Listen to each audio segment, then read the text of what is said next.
जय भीम, जय भीम, जय भीम। महाकारुणिक सम्यक संबुद्ध परम पूज्य बाबा साहब डॉक्टर अंबेडकर जी,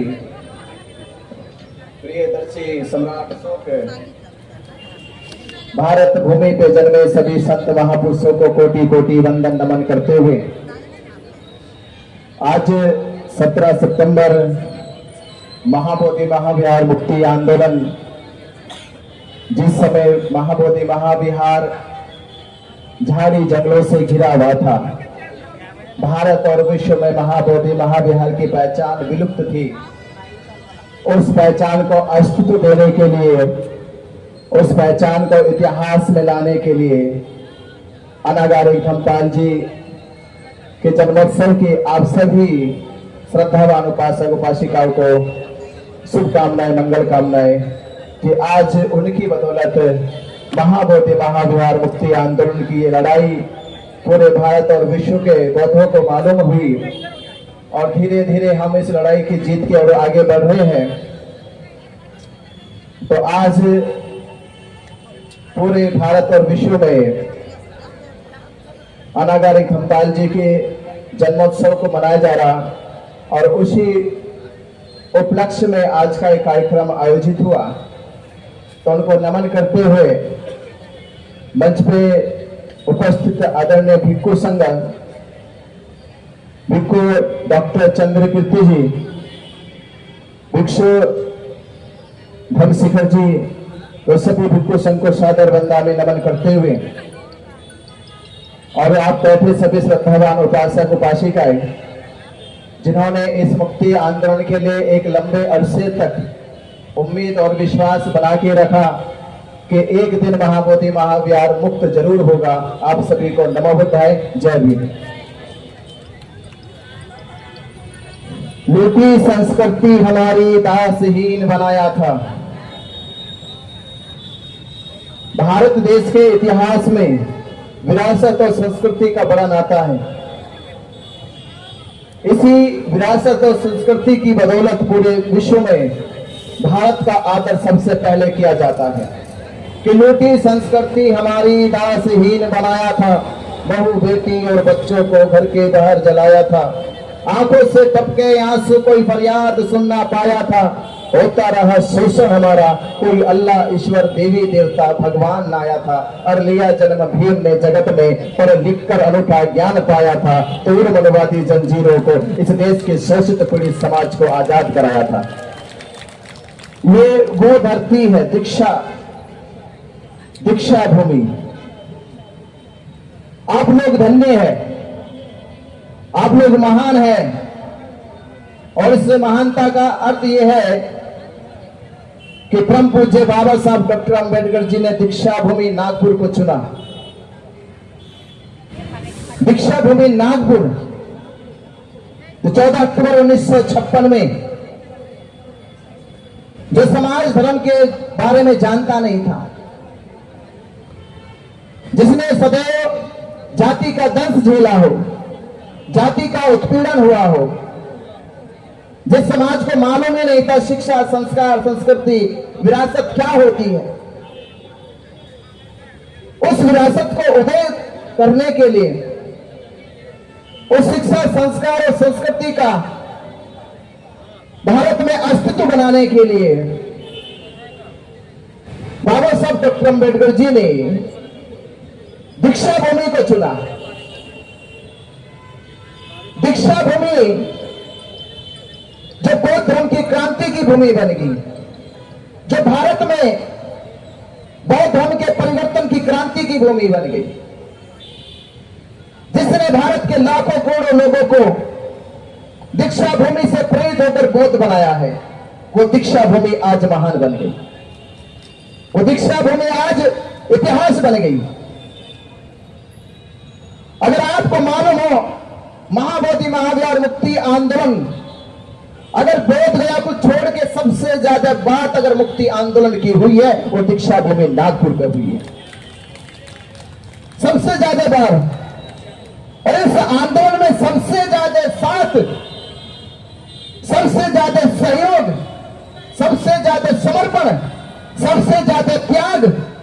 अगर देश में किसी ने किया है तो दीक्षा भूमि नागपुर के लोगों ने किया। इसलिए बाबा साहब डॉक्टर अंबेडकर जी ने चुना, जैसे सिद्धार्थ गौतम बोध गया में जब बुद्धत्व की प्राप्ति करते हैं तो अपना उपदेश बोध गया में नहीं देते, वो सारनाथ में देते हैं, क्योंकि सारनाथ धर्म की उपजाऊ जमीन है, वहां धर्म फलित होगा, फैलेगा, आगे बढ़ेगा। उसी प्रकार बाबा साहब डॉक्टर अंबेडकर जी को मालूम था कि धर्म की दीक्षा कहां दी जानी चाहिए। उस नागपुर में जो नागों की राजधानी है, जहां नाग इतिहास का अस्तित्व आज भी जिंदा है, उसकी गूंज आज भी सुनाई देती है। बौद्ध धर्म की दीक्षा की कोई जमीन अगर उपजाऊ है, जहां 1000 नहीं, लाख नहीं, 7 लाख लोग साथ इकट्ठा होकर दीक्षा ले सकते हैं, तो दीक्षा भूमि नागपुर है। इसलिए नहीं चुना इसको, दीक्षा भूमि को चुना गया। तो कई बार मुझसे सवाल पूछे गए कि आपने धम्म ध्वज यात्रा दीक्षा भूमि से क्यों शुरू की। तो मैंने कहा, मेरा सीधा सा 2 शब्दों का जवाब है कि बाबा साहब डॉक्टर अंबेडकर जी ने बौद्ध धर्म की नींव दीक्षा भूमि से रखी, हमने मुक्ति की नींव भी दीक्षा भूमि से रखी। तो दीक्षा भूमि महाबोधि महाविहार मुक्ति आंदोलन में एक मुक्ति की नींव है, आधार है, और ये आधार जिंदा रहे, ये आधार जिंदा रहे तो नागपुर की जनता ने, नागपुर के जिम्मेदार लोगों ने, बदम सुरेश साई की अध्यक्षता में, क्योंकि जेल जाने के बाद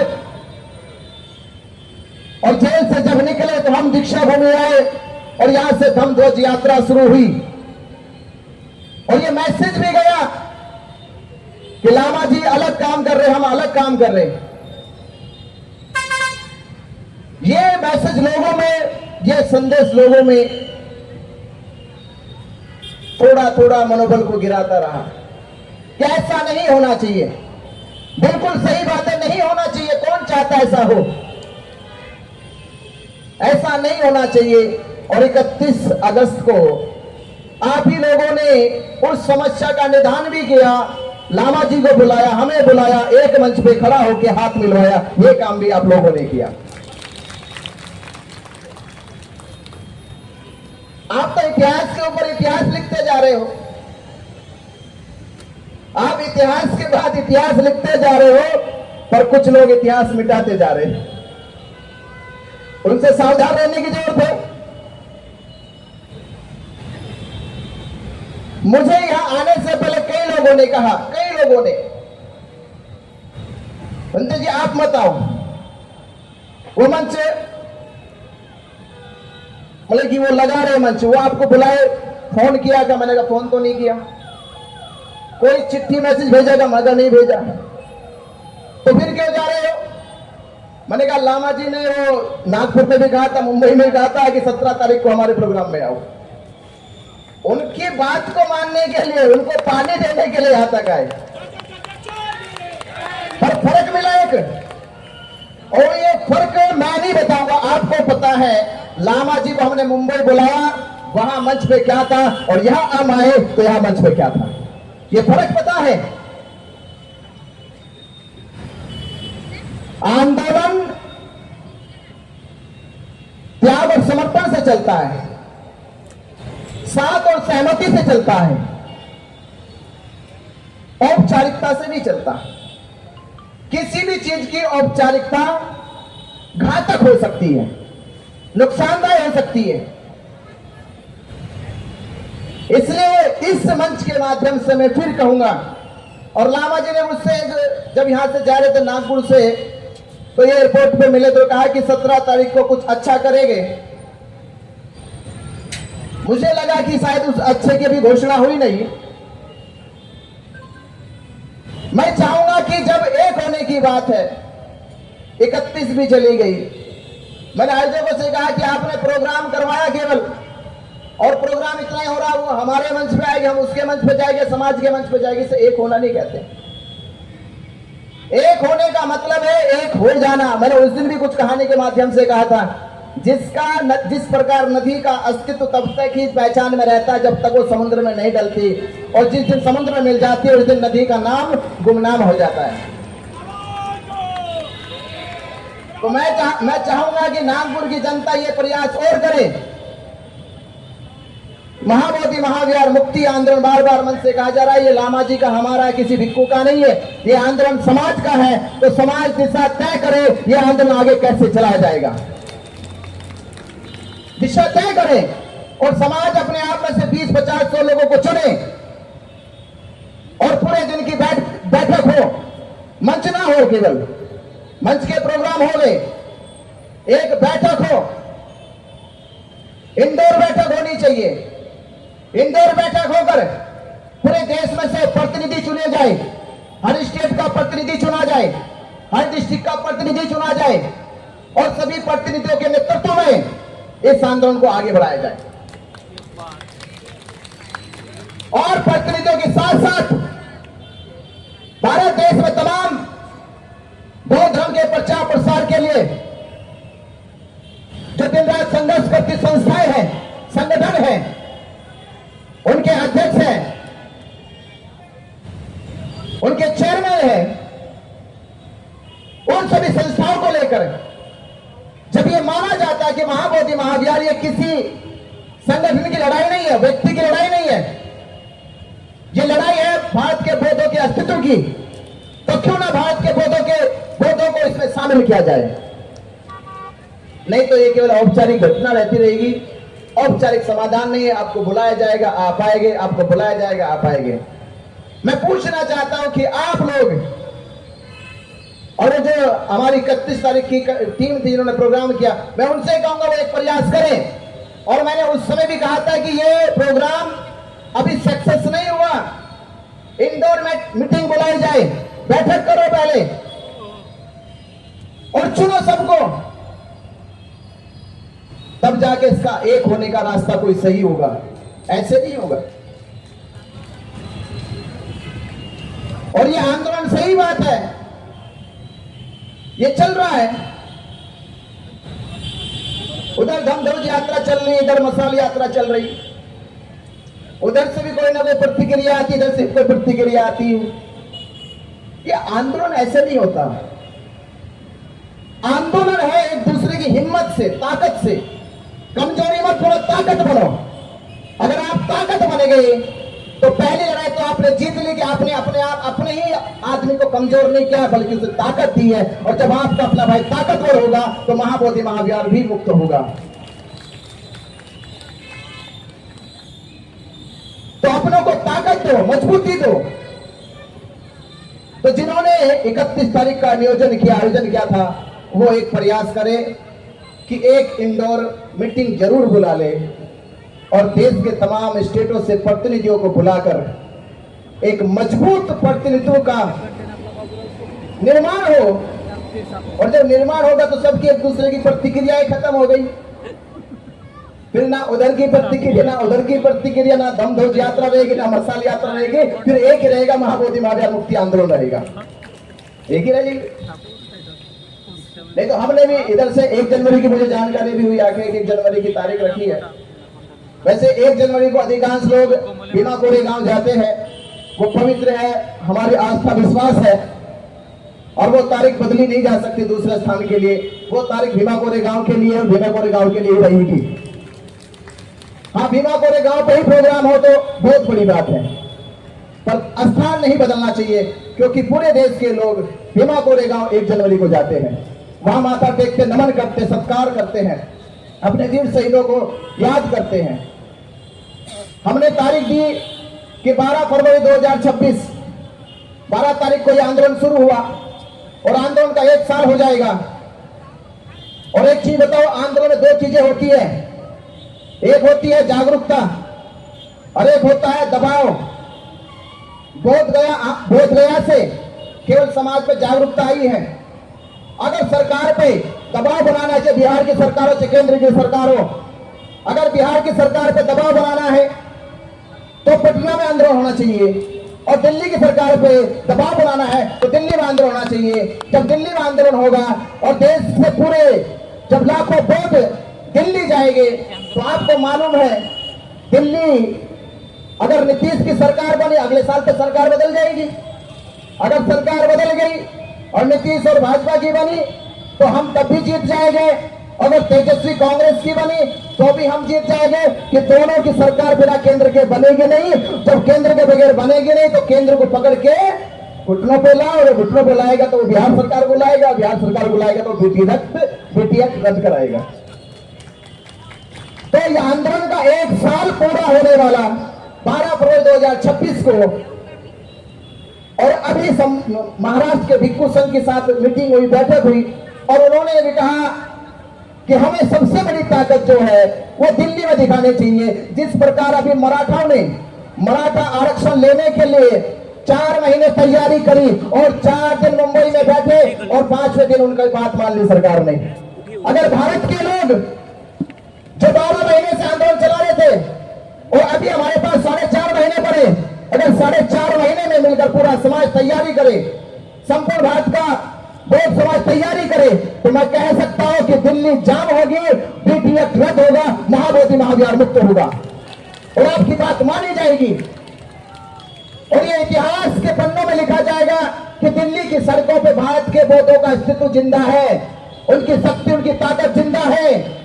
और दिल्ली से बनी खबर केवल देश में नहीं विदेशों तक जाएगी, और जब ये खबर विदेशों तक जाएगी, विदेश की एम्बेसी आएगी, विदेश के शासक प्रशासक जब ये खबर को देखेंगे तो कहीं ना कहीं केंद्र सरकार से ये बात जरूर करेंगे कि बौद्धों के साथ भारत में अन्याय क्यों? जो भारत बुद्ध की पहचान है, वहां भारत संस्कृति के साथ, बौद्धों की विरासत के साथ ये अन्याय क्यों? महाबोधि महाविहार मुक्त करो, बौद्धों को न्याय दो। और आपको मालूम है, एक चीज और कहता चलो, ये आंदोलन सबूत और साक्ष्यों से नहीं जीता जाएगा, और लड़ाई सबूत और साक्ष्यों की नहीं है। ये कौन नहीं जानता कि महाबोधि महाविहार है? ये बात तो महंत भी जानता, जो उस पर बैठा गद्दी पे, उसको खुद मालूम है महाबोधि महाविहार है, तो ताले बुद्ध की प्रतिमा है। और इससे बड़ा और सबूत क्या हो सकता है? ये लड़ाई जीती जाएगी आपकी जागरूकता और आपकी एकजुटता से। तो आप एकजुटता और जागरूकता दिखाएं। अगर ये जागरूकता आ गई तो महाबोधि महाविहार मुक्त हो जाएगा। तो आपको इस धरती से, दीक्षा भूमि नागपुर की धरती से, जेल से आने के बाद मेरे मन में, जो जेल में था अंदर, जेल में रहते रहते ख्याल था कि जाने के बाद, क्योंकि धरना वहां से 2 मान से हट गया, अब क्या करना चाहिए, कैसे करना चाहिए? और बोधगया में प्रशासन और सरकार इतनी ताकत में है कि हमारे समाज की चलती बिल्कुल नहीं है। वहां प्रशासन ताकत में, प्रशासन से पूछ पूछ के हमें काम करना पड़ता है, और आंदोलन पूछ पूछ के सरकार से, प्रशासन से चलाओगे तो कभी सफल नहीं कर सकते। जब तक प्रशासन की नाक पर नकेल ना डाल दी जाए तब तक आंदोलन सफल नहीं होते, क्योंकि आंदोलन का अर्थ है ताकत, शक्ति। क्योंकि आंदोलन तब किया जा रहा है कि कानून हमारे अनुकूल नहीं है, अब वो नियम, वो कानून, हमारे नियम हमारे अनुकूल नहीं काम कर रहा है, इसलिए उसके विरोध में जाके समाज को अपनी ताकत दिखानी पड़ती है, अपनी शक्ति दिखानी पड़ती है। तो वो शक्ति के लिए जेल में ही रहते रहते मुझसे मिलने के लिए हमारे नागपुर की धरती से राकेश भार्गव जी जो वहां पहुंचे और 8 दिन वहां पैरवी करी। नागपुर की टीम कम से कम 3 बार मुझसे मिलने जेल में गई। मुझे वो पहले कहते इतिहास में इतिहास लिखा, अगर मैं किसी भी राज्य की बात करूं, सबसे ज्यादा मुझे जेल से बाहर निकालने में जो सबसे ज्यादा पैरवी करी वो भी नागपुर के लोगों ने करी। उन्होंने निकाले, उन्होंने कहा राकेश भार्गव जी ने कि भंते जी, पूरे महाराष्ट्र से मैसेज है, फोन है, आपके जेल से निकलने के बाद आपको मेरे के साथ जन संवाद करना है, और 17 अगस्त 2025 दीक्षा भूमि नागपुर से, आप सभी को मालूम है मालूम है? तो आप सभी ने देखा कि दीक्षा भूमि नागपुर से 17 अगस्त 2025 में धम्म ध्वज यात्रा राकेश दारगेले जी, नितिन गजबे जी और योगेश रावत जी, 3 लोगों ने मेहनत करी, संपूर्ण महाराष्ट्र में कांटेक्ट करे, फोन किए, मैसेज किए और तैयारी हुई। और आज यात्रा को करीब करीब 14 तारीख से शुरू हुई, 17 तारीख को फाइनल यात्रा शुरू हुआ, 1 महीना पूरा हो गया। 1 महीने की यात्रा से संपूर्ण महाराष्ट्र में उतनी बड़ी ताकत है, उतनी बड़ी ताकत हुई कि महाराष्ट्र का संपूर्ण भिक्खु संघ ने आशीर्वाद दिया और ये कहा कि जल्दी महाराष्ट्र में संपूर्ण भिक्खु संघ का सबसे बड़ा प्रोग्राम होने वाला है और महाबोधि महाविहार मुक्ति के लिए दिल्ली में लाखों लोग जाएंगे। ये तैयारी हुई। तो आप सभी श्रद्धावान उपासक उपासिकाओं से मैं एक बात अपनी ओर से जिन्होंने धम्म ध्वज यात्रा का नियोजन किया, राकेश दारगेले जी और नितिन गजबे जी और योगेश राव जी के लिए एक जोरदार ताली बजा दो, जोरदार ताली। जय भीम, जय भीम, जय भीम। तो आपने मेरी बात को सुना, समझा और जाना और हम जल्द ही महाबोधि महाविहार मुक्ति के लिए देश में बहुत बड़ा आंदोलन दिल्ली में खड़ा होगा। नमो बुद्धाय, जय भीम खड़ा होगा। तो 12 फरवरी 2026 जब इस आंदोलन 1 साल हो जाएगा, तैयार हो, तैयार हो, तैयार हो, तैयार हो। महाबोधि महाविहार मुक्ति का आंदोलन मरने से पहले या मरने के बाद? अगर मरने से पहले मुक्त कराना चाहते हो, अगर पंडित पुरोहित को बोधगया से बाहर निकालना चाहते हो तो दिल्ली चलो आप और पंडित पुरोहित चलेगा बोधगया से बाहर। नमो बुद्धाय, जय भीम।